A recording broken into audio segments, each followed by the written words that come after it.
Shalom saudara-saudara yang dikasihi Tuhan, jumpa kembali di channel YouTube saya. Kesempatan ini saya hadir menjumpai Bapak Ibu sekalian. Apa kabar saudara-saudara? Saya terus berharap Bapak Ibu tetap dalam keadaan sehat dan terus diberkati oleh Tuhan. Amin. Kesempatan ini kita akan mendengarkan kesaksian dari seorang ibu muslimah yang sejak dari kecil menjadi seorang muslim yang baik. Ia juga pernah belajar di pesantren. Nah, seiring berjalannya waktu saudara-saudara, ia lalu kemudian menikah. Setelah menikah, akhirnya dijamah oleh Tuhan Yesus dan terima Yesus sebagai Tuhan dan Juru Selamat. Nah, saat itu saudara-saudara, saat dia akan dibaptis, ia didatangi oleh keluarganya karena keluarganya tidak setuju kalau dia akan menjadi Kristen. Tetapi sungguh luar biasa kasih Tuhan. Ia berhasil dibaptis dengan baik. Dan akhirnya saat ini menjadi pengikut Kristus yang sangat luar biasa, yang taat kepada Tuhan. Kita saksikan video lengkapnya berikut ini.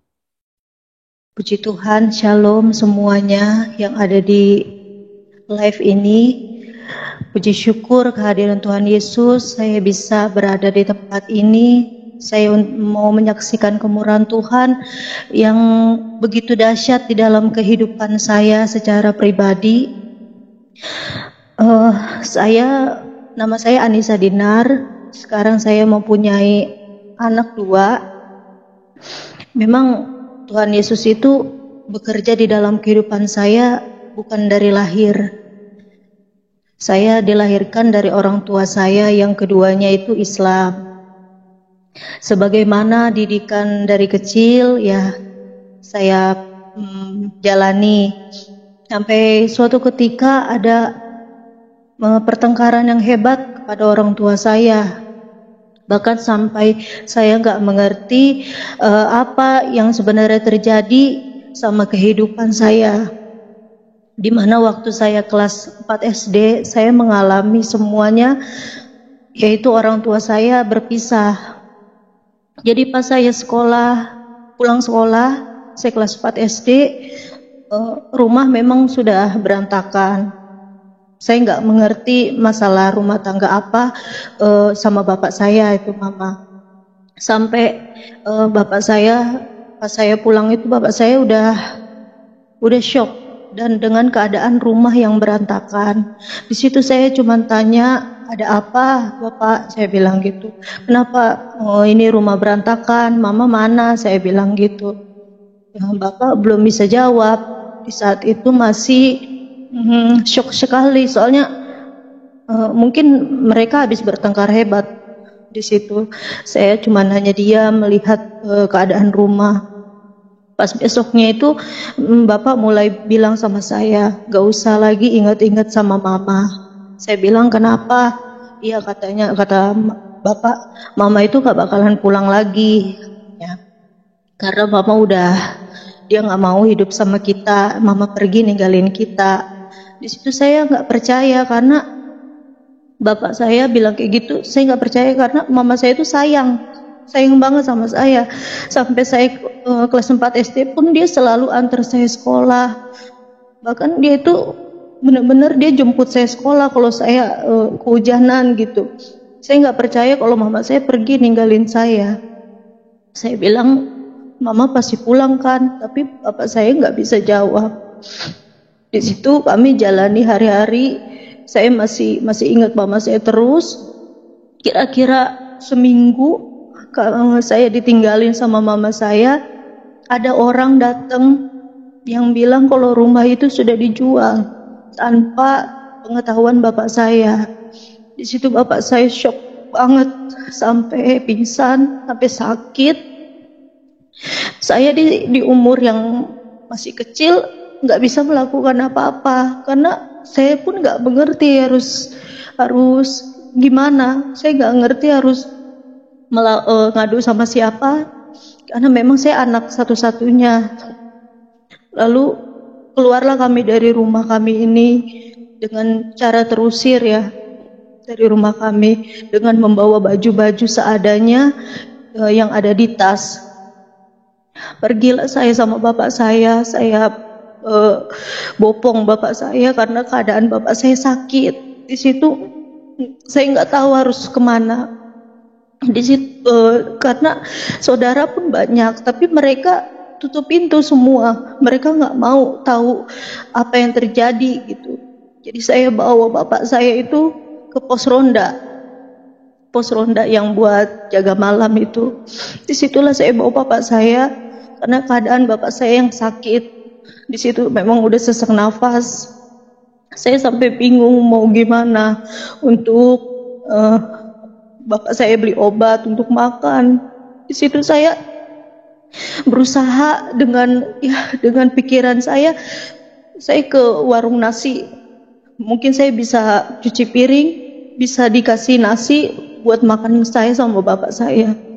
Di situ saya langsung ke warteg. Saya bilang, Bu, boleh nggak saya bantuin? Soalnya bapak saya sakit, saya butuh nasi untuk bapak saya bisa makan. Tapi puji Tuhan, di saat itu yang punya warungnya ini baik sekali. Mungkin memang melihat saya kasihan kali karena masih kecil. Dia langsung kasih bungkusin nasi itu, terus suruh bawa. Saya gak disuruh kerja apa-apa. Situ saya berusaha untuk bawa bapak saya. Saya nggak tahu harus mau kemana di saat itu. Sampai akhirnya disitulah awal terbukanya kesengsaraan saya. Kenapa saya bilang kayak gitu? Karena posisinya saya nggak tahu harus mau kemana sama bapak saya. Saya harus bawa bapak saya kemana? Saya nggak tahu. Saya masih kecil. Dia ada tempat yang bisa berteduh. Sebentar ya kami berteduh. Karena pernah kami juga tinggal di pelataran masjid. Tapi kami nggak boleh lama-lama di situ. Sampai kami juga pernah tidur di kuburan. Tapi lama-lama jalan lagi kami, saya sama bapak saya. Sampai akhirnya bapak saya bilang, jangan ikut bapak, katanya. Kasihan sama saya, katanya.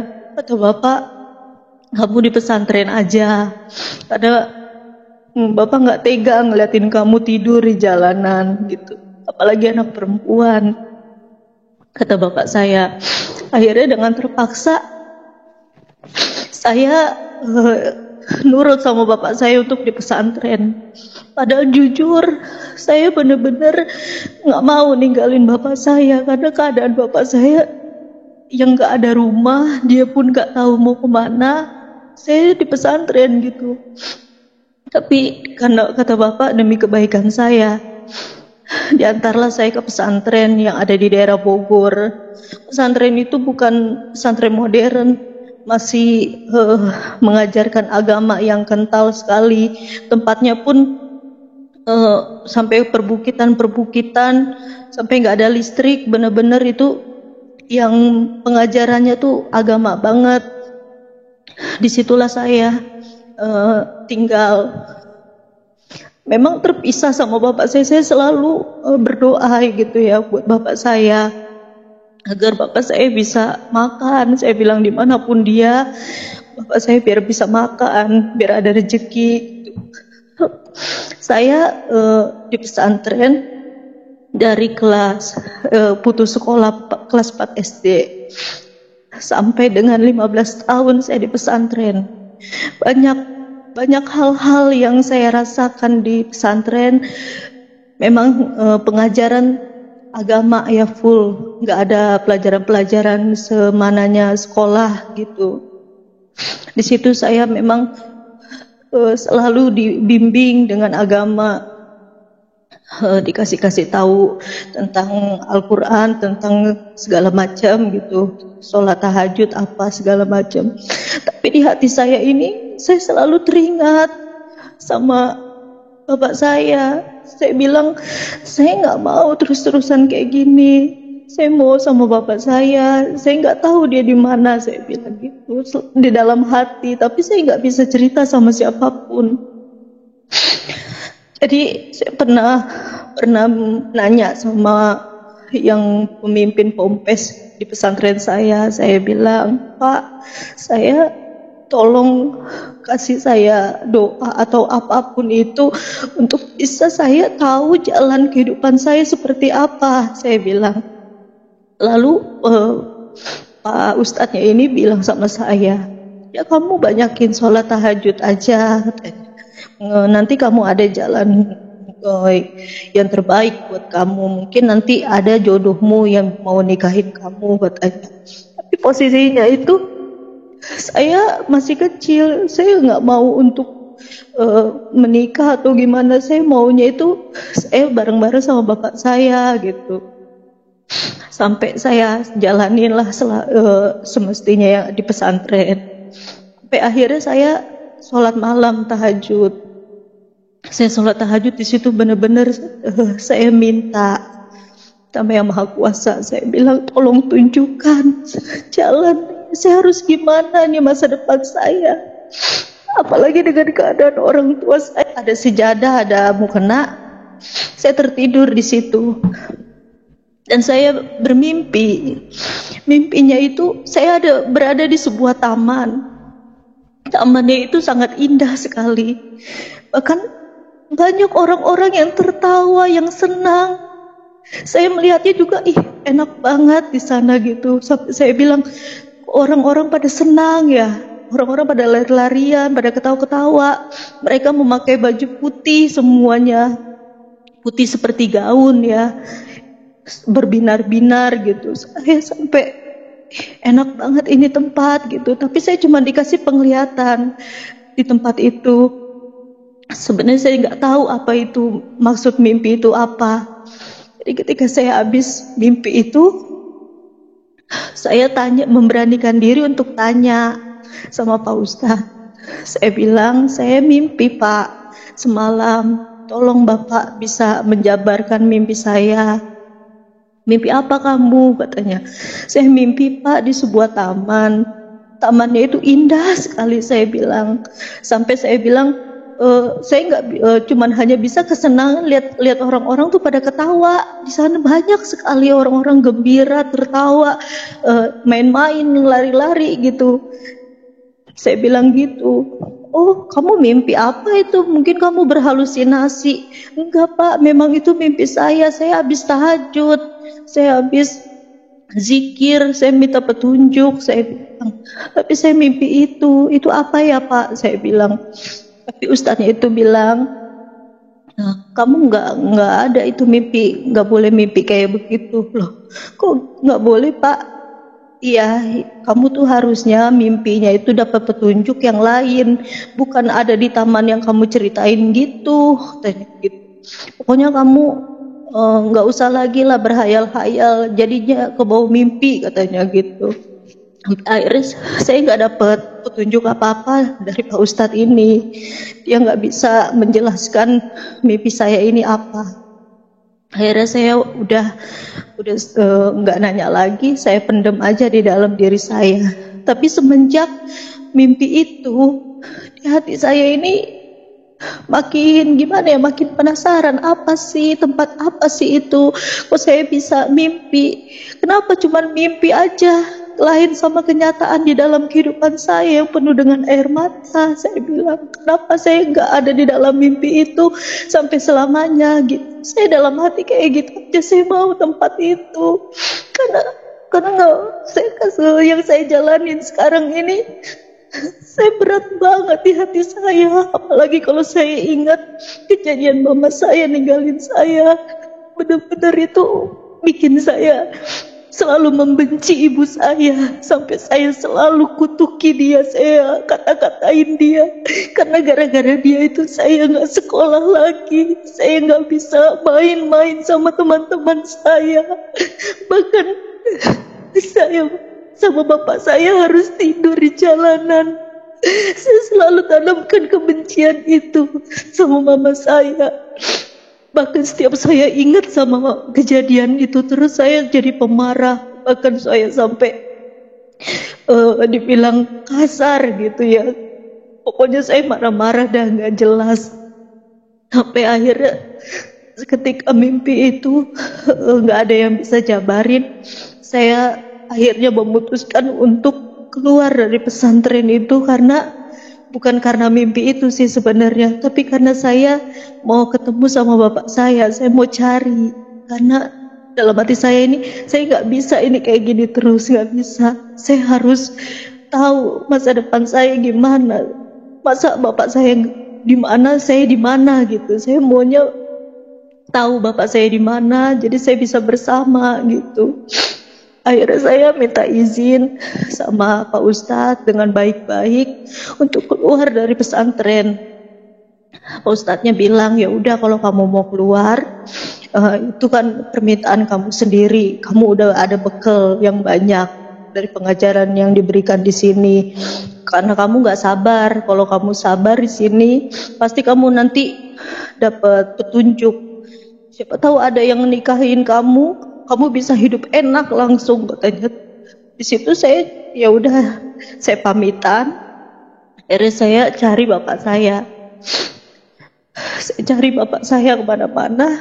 Ternyata ada petunjuk bapak saya jadi marbot di masjid. Di situ saya senang sekali bisa melihat bapak saya di situ. Dan saya pun ikut tinggal sama bapak saya di masjid, tidur di pelataran masjid. Karena bapak saya jagain masjid itu bersih-bersih kalau setiap hari Jumat gitu kan, sholat Jumat.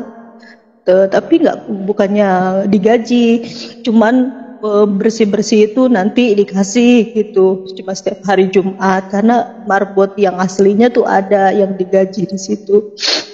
Jadi sampai setahun lebih lah saya bantuin bapak saya di masjid, saya tinggal di situ. Saya bilang, Pak, ayo Pak kita keluar dari sini karena Nisa mau cari kerjaan, jadi kita bisa ngontrak lah yang satu-satu petak gitu. Nisa mau kerja nyuci piring orang gitu. Di situ bapak saya cuma bisa diem karena mungkin bapak saya tuh nangis, tapi dia tuh nggak pernah nangis di depan saya. Akhirnya saya keluar sama bapak saya dari masjid itu. Saya pindah ke Cisalak, daerah Depok juga. Di situ memang ada satu keluarga. Dia punya catering, punya rumah makan. Saya bantu-bantuin di situ sampai saya bisa ngontrak satu petak sama bapak saya. Saya bantu-bantuin bersih-bersihin atau bantu-bantuin dia lah gitu kalau dia ada pesanan. Dari situ saya masih bingung karena pasti saya ini nggak ada masa depan. Siapa yang mau gitu sama saya? Karena posisinya saya juga ya hidupnya kayak begini. Siapa yang mau temanan sama saya? Bahkan di saat itu orang-orang masih bisa sekolah, tapi saya nggak ngerasain. Saya nggak ngerasain masa-masa sekolah. Tapi biarlah, yang penting saya bisa hidup sama bapak saya. Saya bisa makan nggak makan, tapi saya bisa bareng sama bapak saya. Dan gak lama dari saya masih bekerja itu, saya ketemu sama laki-laki, yaitu yang menjadi suami saya sekarang sampai saat ini. Awalnya saya juga gak mau ya, karena saya takut. Karena takutnya itu cuma dimain-mainin aja. Di situ saya masih usia 16 tahun. Saya bilang, saya nggak mau pacaran, saya takut. Tapi ternyata laki-laki ini, suami saya ini, dia serius untuk menikahi saya karena saya belum punya KTP. Jadi zaman dulu itu kan kalau ngurus KTP bisa gampang ya di RT gitu, jadi dituain lah umurnya. Saya bilang, saya tahu kalau dia itu Kristen. Saya bilang, terus gimana? Saya nggak mau, saya harus tetap nikah secara agama saya bilang sama dia. Tapi dia dengan proses yang panjang, akhirnya dia memutuskan untuk menikah sama saya secara Islam. Itu pun butuh perjuangan dia sampai diusir ya sama keluarganya. Pasti gak terima orang tuanya. Itu pengorbanan dia yang luar biasa di saat itu. Sampai dia meninggalkan hak-hak dia sama dia orang tuanya untuk menikahi saya. Padahal saya ini cuma apa, saya nggak punya apa-apa. Bahkan saya aja nggak sekolah, nggak ada pendidikan. Di situ saya bilang sama dia, ya nggak usah lah kita lanjutin. Saya kasihan sama kamu, saya bilang. Tapi dia selalu bilang pernikahan itu nggak bisa main-main. Apalagi pilihannya kan udah kita yang pilih, kata dia. Di situ dia memberanikan diri, dia siap untuk menikah sama saya secara Islam. Akhirnya kami nikah, ada saksi gitu kan. Terus ada kakek saya, ada bapak saya. Kami menikah secara Islam, menjalani dengan 2 agama dalam rumah tangga. Sampai kalau saya malam, saya ngaji, saya sholat gitu. Dia baca Alkitab kalau pagi, bahkan dia ke gereja hari Minggu, saya di rumah. Begitu berulang-ulang. Sampai pada akhirnya itu saya didatangkan sama Tuhan itu ketika anak saya di perut ya, lagi hamil itu usia 7 bulan. Di usia 7 bulan anak saya di kandungan ini, di situ sudah mulai ada tanda-tanda. Saya lama-lama, suami saya kan baca firman, saya pengen mengetahui gitu, pengen mengetahui apa sih. Tapi kok kalau setiap saya dengerin, itu bikin tenang banget di hati gitu. Saya juga ada pengen tahu gitu isinya apa. Jadi saya memberanikan diri untuk buka Alkitab itu pas suami saya lagi nggak ada. Saya buka Alkitab itu, itulah pertama kali saya pegang Alkitab orang Kristen ya. Pertama kali. Saya pun nggak tahu. Saya baca karena itu bahasa Indonesia, gampang dibaca. Saya baca, di situ ada kata mengasihi.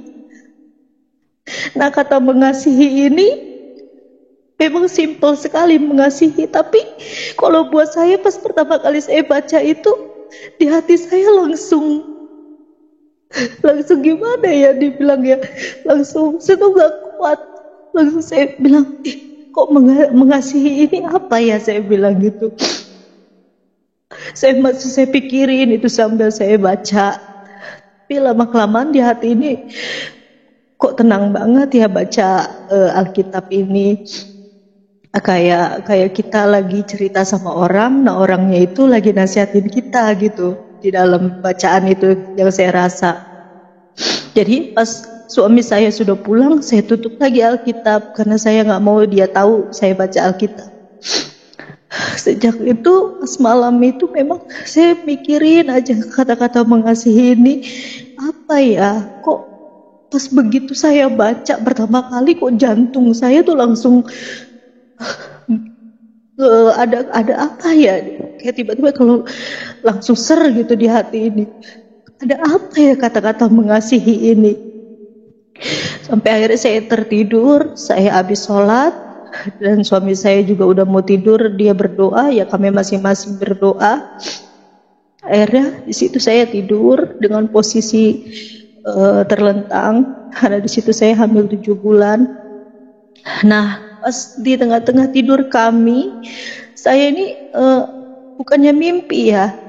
Jadi dari posisi tidur terbaring, ada yang bangunin terduduk. Nah, terduduknya ini kayak orang bangunin secara paksa dari tidur duduk gitu, posisi duduk. Itu saya bangun, saya duduk. Tapi saya masih linglung, siapa yang bangunin saya nggak tahu. Tiba-tiba saya terduduk, tapi berasa saya disentuh dari belakang, saya berasa karena didudukin. Lalu pas saya masih duduk itu ada sebuah sinar dari jauh. Nah, sinar itu lama kelamaan maju ke depan, nggak bisa saya lihat karena terlalu silau sekali di mata sampai saya nggak berani buka mata, saya tutup, saya nunduk, makin ke depan, makin di hadapan saya tuh luar biasa cahaya ini. Saya juga belum tahu di saat itu ini apa ya, berpikiran di dalam hati apa saya ditemuin setan gitu, karena kan saya kan nggak tahu sama sekali hal-hal kayak gitu. Jadi begitu sinar itu dekat sekali dengan saya nunduk, saya nggak bisa lihat. Ada suara di dalam sinar itu, ada suara yang berkata, "Hai anakku yang kukasihi, engkau sudah kupilih." Ada suara yang seperti itu. Saya nggak ngerti itu siapa yang datang waktu itu. Saya nggak tahu apa maksud sosok itu yang datang. Di situ saya cuma terdiam dan tiba-tiba saya menangis sampai saya, mungkin kalau tetangga tahu saya teriak-teriak kali. Saya nangis karena apa, saya diingatkan selama ini saya menyimpan dendam sama ibu saya. Selama ini di hati saya tuh selalu marah kalau setiap saya ingat ibu saya. Saya nangis sepanjang malam itu sampai tiba-tiba ada angin tertiup di atas kepala saya, kayak ada yang niup, itu berasa banget sampai adem gitu di kepala saya.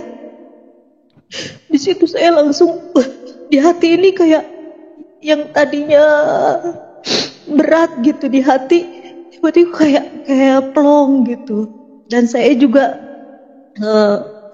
nggak mengingat mama saya lagi. Kalau saya ingat kan biasanya saya marah, tapi ini kalau saya ingat saya udah biasa aja gitu di saat itu.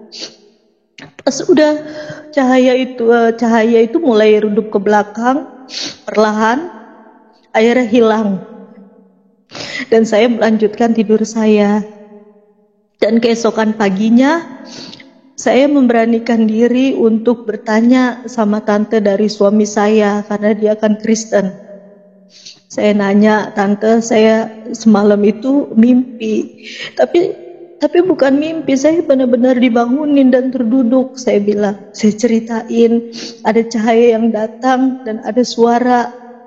Saya ceritain semuanya. Kata tante saya, "Oh puji Tuhan, kamu itu udah dipilih sama Tuhan. Tuhan Yesus sendiri yang datang sama kamu," katanya. Awalnya di situ saya masih nggak tahu apa-apa, masih saya diam.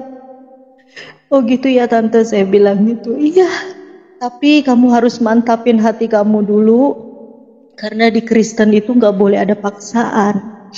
Itu harus dari diri kamu sendiri." Terus gak lama dari situ saya pulang. Saya berselang dari mimpi apa yang saya rasain itu, saya makin tenang di hati saya ini. Jadi saya rasa kok kayaknya beda banget ya selama saya mimpi itu, sampai saat saya udah mau 8 bulan ya usia kandungan saya entah kenapa langsung bilang pas suami saya mau pergi ke gereja, saya bilang, "Saya ikut ya," saya bilang gitu. Dia pun kaget karena nggak pernahnya saya mau ikut kan. Dia kan emang nggak pernah sama sekali bilang sama saya untuk di Kristen, nggak pernah sama sekali dia tuh mengajak-ngajak saya. Bahkan dia selalu mengingatkan saya gitu kalau saya belum sholat atau apa gitu. Di situ saya, gak kenapa saya bilang saya mau ikut ke gereja. Emang awalnya saya mau tahu di dalam gereja itu seperti apa, ngapain aja gitu. Di situ saya pengen tahu. Berangkatlah saya sama suami saya yang ke gereja suami saya. Di situ saya duduk dengerin puji-pujian ya, karena saya kan nggak tahu waktu itu. Nah puji-pujiannya ini saya dengar sambil saya duduk, saya tutup mata. Kok enak banget di hati ini ya. Saya sampai nangis gitu, walaupun saya nggak ngerti di saat itu kan. kok puji-pujiannya ini menyentuh banget, bikin ada kelegaan di hati gitu. Sampai saya bilang sama tante saya, apa yang saya rasain ini tante ya, kok luar biasa banget di hati saya. Kamu udah mulai terjamah sama Tuhan, tinggal kamu lebih memantapkan lagi gitu, kata tante saya. Dan pada akhirnya Bapak Gembala yang ada di gereja itu bilang kalau ada yang mau didoain maju ke altar. Karena saya nggak tahu tata cara di gereja itu sama sekali, ya tiba-tiba kata tante saya, loh kamu ngapain maju, katanya gitu. Saya nggak tahu, tiba-tiba saya maju ke altar, saya sujud gitu. Saya didoain di situ sama Bapak Gembala di situ. Nangislah saya sampai saya udah mau jatuh karena takut. Saya kan lagi hamil besar, pada pegangin saya. Saya nangis di situ didoain. Saya langsung di hati langsung bilang, saya mengampuni mama saya. Saya mengampuni dia. Saya lepaskan semua amarah saya dan kebencian saya sama bapak saya. Walaupun dia sudah pergi ninggalin saya, sehingga saya gak bisa sekolah, sehingga saya hidup sengsara. Saya memaafkan mama saya. Di situ di hati saya ngomong. Dan saya habis didoain sama Bapak Gembala itu, Bapak Gembala bilang, ini ada Alkitab, kamu baca. Dan kalau memang kamu sudah mantap, kamu datang lagi ke sini untuk dibaptis. Pulanglah saya dengan mau melahirkan, itu kan dari 8 bulan udah mau siap-siap melahirkan. 2 minggu setelah saya habis dari gereja itu, sambil saya baca-baca Alkitab, saya berpikir langsung. Ketika saya baca Alkitab, saya ada ketenangan, kayak lagi curhat sama orang, tapi orang itu nanggapin kita gitu. Terus kalau kita di gereja, saya ngerasain puji-pujian itu kok tenang gitu. Jadi saya yang belum pernah saya alami selama kehidupan saya yang belakang, yang waktu dari saya kecil, itu beda banget yang saya rasain. Kok cuman kayak gini aja saya bisa tenang ya di hati. Saya bisa maafin mama saya bisa ngontrol diri saya gitu. Akhirnya saya bilang sama suami, saya mau ikut Tuhan. Saya mau ikut Tuhan Yesus, saya bilang. Karena kehidupan saya ini udah tenang sekali. Saya bisa mengampuni, saya bilang.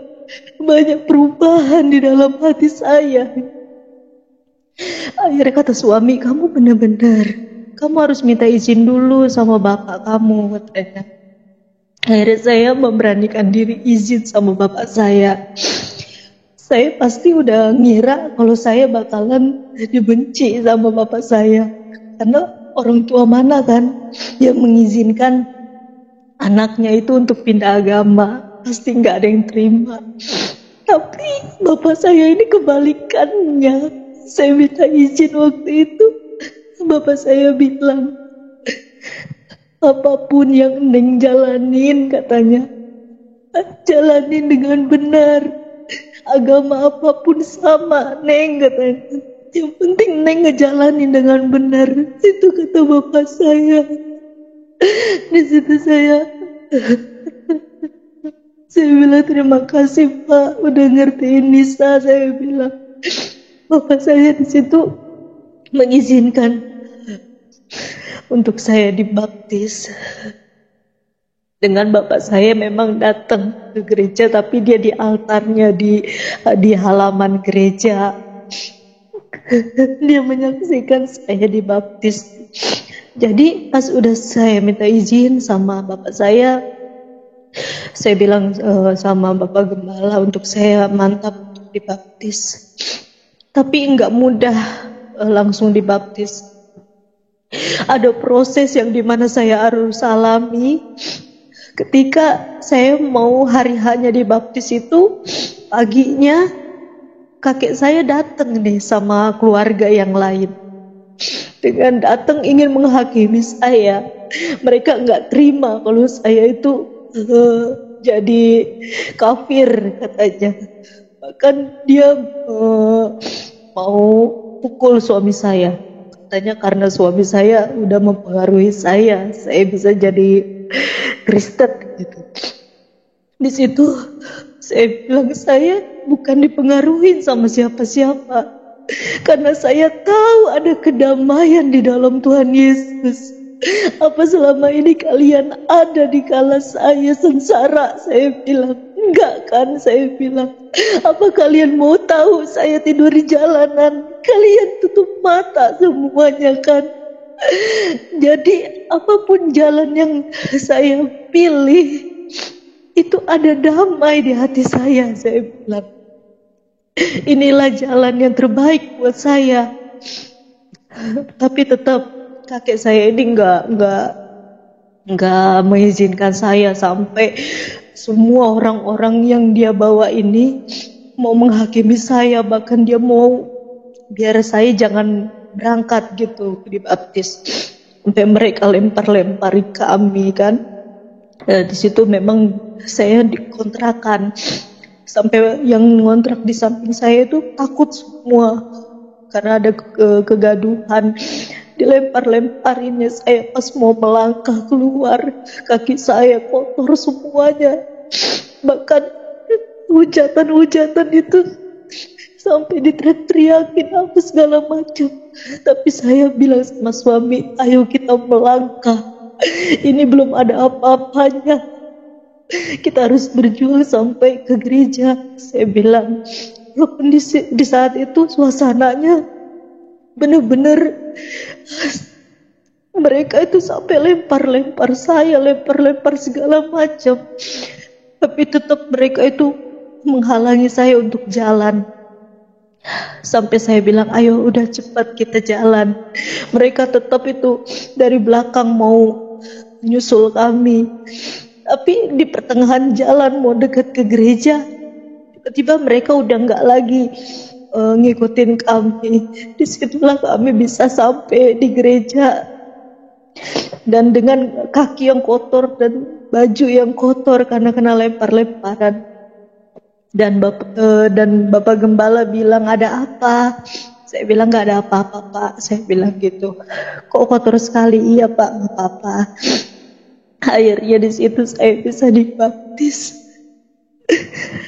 Ketika saya dibaptis, selam saya pas keluar dari air itu, di situ saya merasakan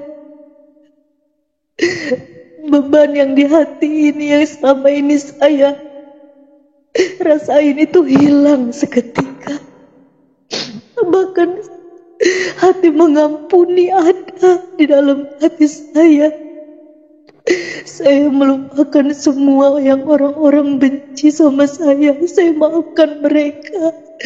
Bahkan setiap saudara-saudara saya yang menghakimi saya mengampuni mereka. Terutama dengan ibu saya. Lalu kami setelah dibaptis, kami menjalani rumah tangga yang baru di dalam Tuhan. Sampai kami pergi dari Cisalak itu dan untuk kontrak di tempat lain. Karena kami udah malu waktu itu dilempar-lemparin itu kan. Kami pindah kontrakan. Masih di daerah Depok juga. Kami memutuskan untuk tidak dekat dengan saudara saya dan saudara dari suami. Jadi benar-benar kami berumah tangga ya jalanin berdua. Dan akhirnya waktu itu pas saya melahirkan, nah bapak saya datang dan bapak saya sekalian pamit sama saya waktu itu. Dia bilang dia mau ke Jawa. Dia mau menikah dan dia mau hidup di sana. Saya bilang, Bapak tinggal di Jawa di mana? Tapi Bapak nggak mau kasih tahu. Dia bilang sama saya, Nisa kan udah rumah tangga, jadi Nisa harus jalanin rumah tangga Nisa dengan baik. Jangan mikirin Bapak lagi, Bapak udah selesai. Yang penting Nisa kan udah rumah tangga, katanya udah punya anak, urus anak yang benar. Itu kata Bapak, itu terakhir kalinya Bapak bilang sama saya. Sampai saat ini saya gak pernah lagi ketemu. Dan saya nggak tahu keberadaannya di mana, di Jawanya pun saya nggak tahu di mana. Dan akhirnya sampai saat ini kami jalani kehidupan rumah tangga kami yang apa adanya dengan suami saya seorang ojek online. Keadaan kami apapun kami jalani, kami percaya Tuhan tolong saya, pasti Tuhan tolong juga setiap permasalahan.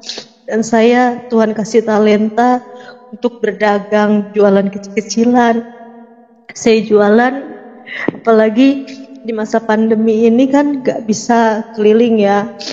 Akhirnya saya berjualan itu secara lewat grup Facebook. Saya posting gitu makanan-makanan yang saya jual, kalau ada yang pesan saya antar. Jadi memang selama pandemi orang-orang pada takut keluar, justru saya malah keluar. Karena saya bilang sama Tuhan, kasihan anak saya bukannya nantangin penyakit.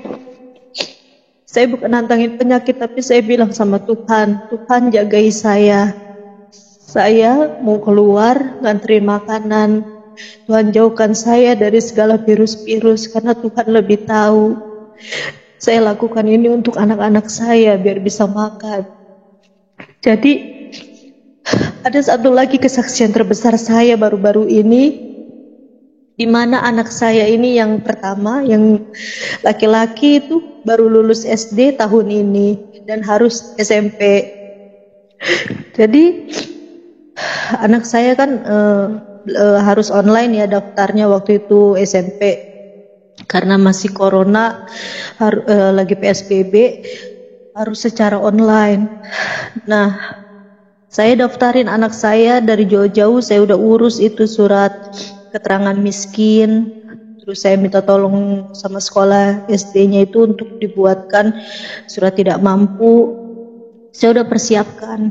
Jadi pas hari haknya daftar sekolah ini, saya masukin lah surat-surat keterangan miskin saya ini apa segala macam. Rupanya anak saya nggak diterima. Nah, nggak diterima itu, saya di situ saya bilang, oh Tuhan, kok anak saya nggak ada namanya ya? Saya bilang, mungkin di kesempatan kedua ini nanti terakhir anak saya bisa masuk dengan jalur zonasi. Karena zonasi itu kan yang dekat rumahnya dari sekolah. Kebetulan rumah saya dekat dari sekolahan SMP ini, negeri. Lalu saya daftarin anak saya ini. Yang terakhir kalinya gelombang itu ketiga itu. Saya bilang, Tuhan, izinkan anak saya bisa sekolah. Jangan kau biarkan anak saya nggak sekolah. Saya bilang.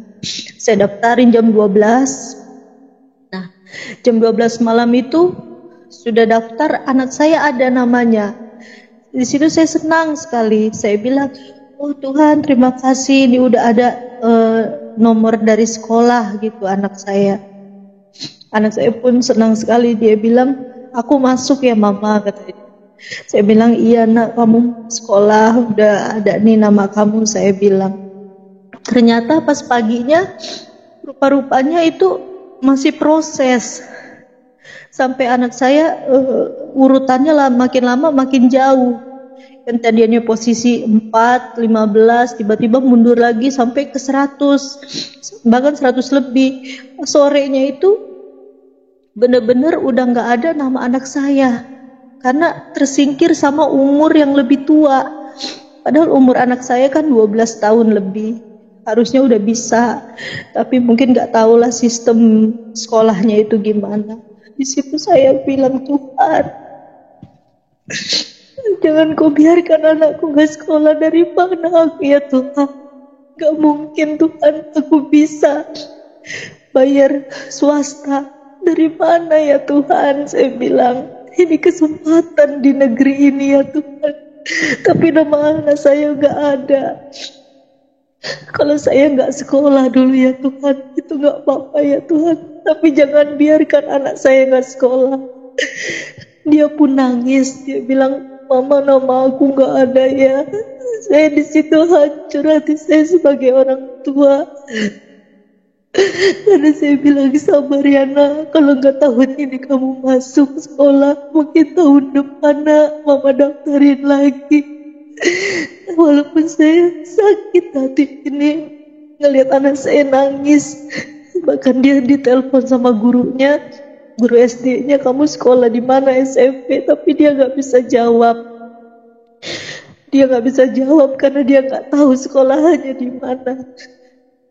Sampailah 2 minggu udah ditutup lah itu sekolahan semuanya pendaftaran, tetap anak saya nggak ada sekolahan.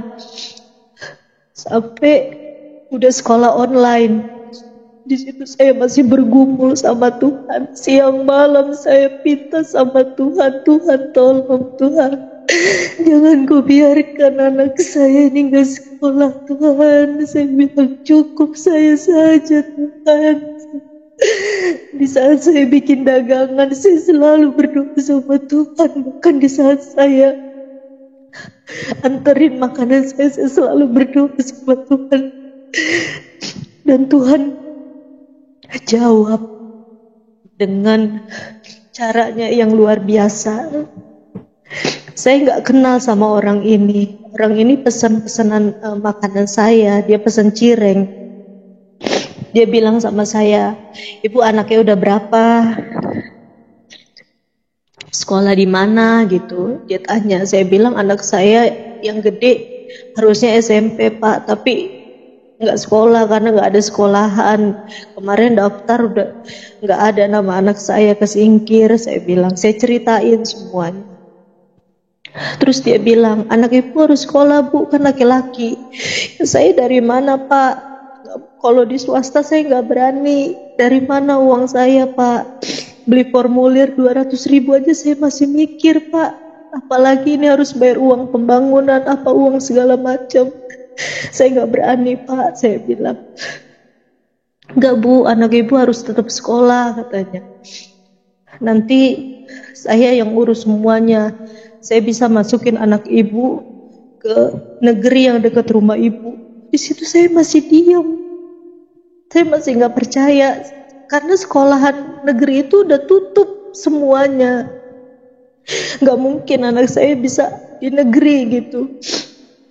Kata dia, saya punya itu bu, punya hak untuk masukin anak sekolah ke negeri katanya. Walaupun saya nggak tahu pekerjaan dia apa, tapi dia meyakinkan saya kayak gitu. Pada akhirnya saya masih belum berani ngomong sama anak saya kalau anak saya dimasukin sekolah. Pas 3 hari setelah ketemu sama bapak itu, dia WA saya. Dia bilang, bu, saya minta data-data anak ibu katanya, kayak akte kelahiran sama tanda lulus kemarin katanya. Situ saya kirim. Terus dia bilang, anak ibu sudah bisa masuk, udah diterima ya di SMP negeri dekat rumah ibu. Saya bilang, ini beneran pak? Iya beneran bu. Oh, di situ saya, ya Tuhan, tidak sia-sia saya nangis pagi siang malam. Akhirnya anak saya bisa sekolah. Di situ saya mengucap syukur sama Tuhan, luar biasa pertolongan Tuhan ini benar.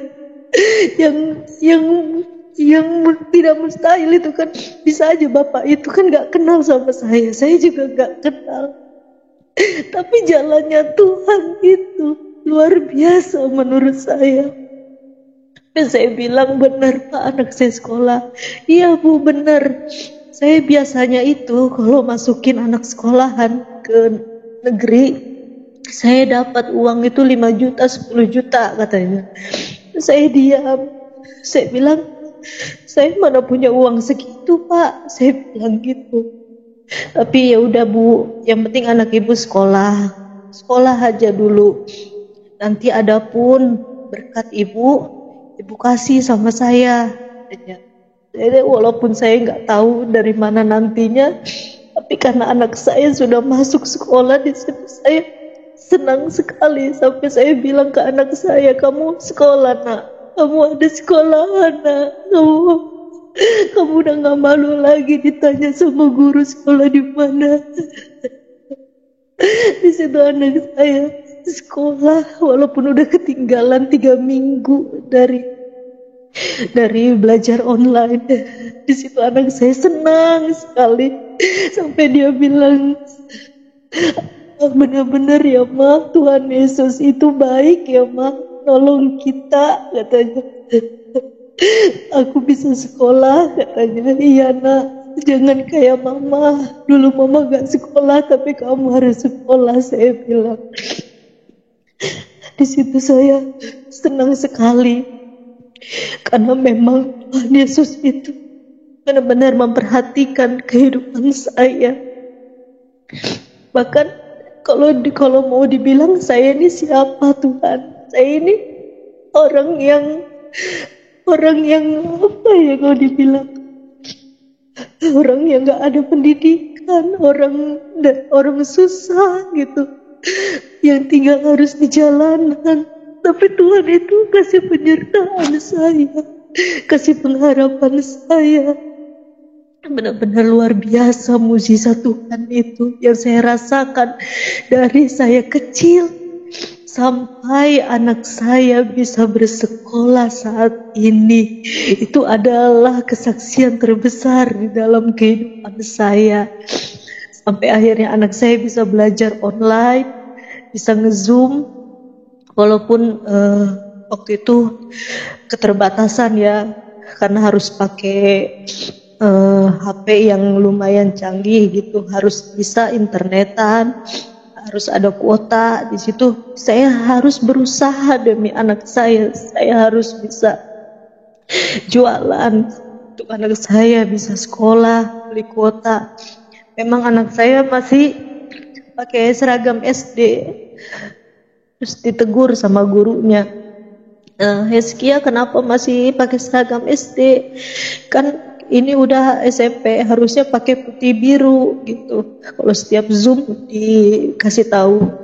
Saya bilang, iya Bu, nanti saya lagi kumpulkan uang Bu, nanti saya belikan seragam anak saya putih biru. Kata gurunya, iya ya Bu, cepat-cepat ya Bu, soalnya kan kasihan anaknya beda sendiri. Tapi anak saya nggak minder karena dia tuh tahu diri gitu. Mamanya ngumpulin uang gitu. Saya bilang sabar ya nak, nanti kalau udah terkumpul beli seragam, saya bilang. Di situ puji Tuhan, sampai saat ini kemurahan Tuhan itu boleh terjadi di dalam kehidupan saya, sehingga apa yang saya rasakan ini benar-benar luar biasa pertolongan Tuhan. Apa yang gak mungkin itu jadi mungkin bagi Tuhan. Jadi saya bermaksud bersaksi di tempat ini, biar kita sama-sama selalu mengucap syukur sama Tuhan. Setiap keadaan apapun kita, jangan pernah tinggalkan Tuhan, apalagi melupakan Tuhan, karena Tuhan sudah baik buat kita. Kita gak minta apapun, Tuhan tahu hati kita. Karena itu saya mengucap syukur di malam hari ini, saya bisa dikasih kesempatan, saya bisa menyaksikan kemurahan Tuhan yang berlaku di dalam kehidupan saya, di kehidupan keluarga saya, kehidupan anak saya. Biarlah menjadi berkat buat kita semua. Dan biar Tuhan Yesus saja menyertai kita semua. Amin. Terima kasih. Sungguh luar biasa saudara-saudara video ini. Semoga dapat bermanfaat. Kita belajar dari apa yang dialami oleh ibu ini. Sehingga membuat kita juga akan semakin bertumbuh, semakin kuat, semakin semangat di dalam Tuhan. Tidak ada apapun yang akan memisahkan kita dari kasih Kristus. Karena kita sebagai orang-orang Kristen itu adalah orang-orang yang sudah diselamatkan oleh Tuhan. Jangan lupa terus dukung channel ini saudara-saudara dengan cara like, subscribe, dan share. Supaya saudara tidak ketinggalan video-video terbaru dari saya. Dan terlebih channel ini akan terus berkembang ke depan dan menjadi saluran berkat bagi banyak orang. Tuhan Yesus memberkati saudara-saudara sekalian.